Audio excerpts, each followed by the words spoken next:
guys, this is Madhumita, postgraduate film student at Bournemouth University. We're going to be talking about some of the things that I wish I knew as an international student traveling to UK for the very first time when it came to what I should be packing and what I shouldn't have packed. But yeah, this is going to be a fun and hopefully an informative video because I've been laughing at some of the things that I somehow plan to pack with me, even though I've not used them in like the 6 months that I've been here. So before I start, I thought I'll put up a picture of the list that I prepared of things that I needed to be ticking off when it came to packing. So I thought you guys could benefit from that. So feel free to screenshot this next image.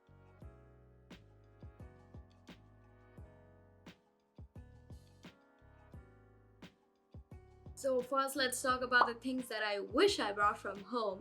So I would definitely say make sure you compare some prices of like few essential items, how much they're worth in your country as compared to the UK. For example, in India, batteries are way cheaper. I didn't know this and I bought like just 2 packets of AA and AAA batteries. I came here, ran out of them quite quickly, and now I need to spend at least like £1 or £2 on these batteries, and for me that's like, why? I would highly recommend you guys getting one of those convertible socket things. I don't know what they're called. I will put up a picture over here, but the purpose of this service that it just makes it easier for you to connect all your charging cables that you must have bought from your home country, which have different socket requirements. This just eliminates the process of you going and buying a brand new charging cables for every single one of your devices. The third one being comfort items. So each one of us have our own comfort item. For me, it was this specific hoodie, which I planned to leave back at home because I was like, oh no, that's too heavy. For some reason, it never crossed my mind how much of an attachment I have towards this hoodie. Unfortunately, I know it now and there's not much I can do about it. So yeah, that's definitely something that I would tell everybody who's flying here for the first time. Just bring that comfort item, sacrifice something else. Do not sacrifice on your comfort item because you have no idea how much it would help, even when it comes to your mental health or even when you're feeling homesick. Just bring that comfort item. You'll thank yourself later. Some of the other little things that I'm happy that I brought from India are Indian spices, obviously.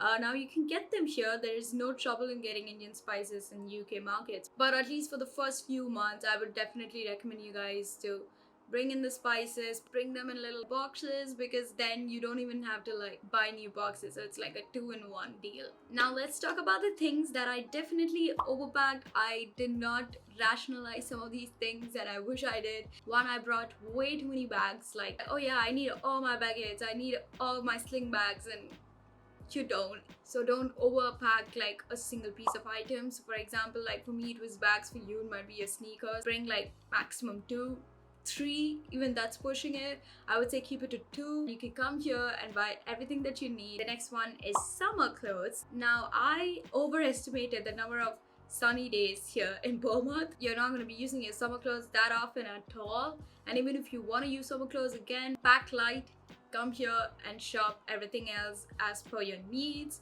Now let's talk about things that you can just come here and buy at your own pace. There's no rush, no hurry. So I would say when flying here to UK, you don't need to carry all these jackets.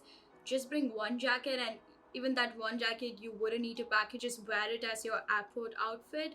So you can just eliminate the process of that being in the bag entirely. You can come here and do a little online or offline shopping and figure out the best jacket for you. Again, jackets that are made in UK are going to be much more appropriate for the UK weather than jackets that are made in your home country. So that's something to keep in mind. So the next one being hair appliances or shaving appliances and just those electrical things. I would recommend to get those things over here because there's going to be different power and voltage requirements. So stuff like that, just come here and get it. You do not need to like bring all your hair straighteners and hair curlers from home. So yeah, those were some of the things that I wanted to talk to you guys about. I hope you found that helpful. Feel free to screenshot the list that I put up at the beginning of the video. It helped me to streamline my packing and also even sort of prioritize what I need to be packing. So yeah, I hope you enjoyed this video and I hope you are having a good day. I shall see you next time. Bye.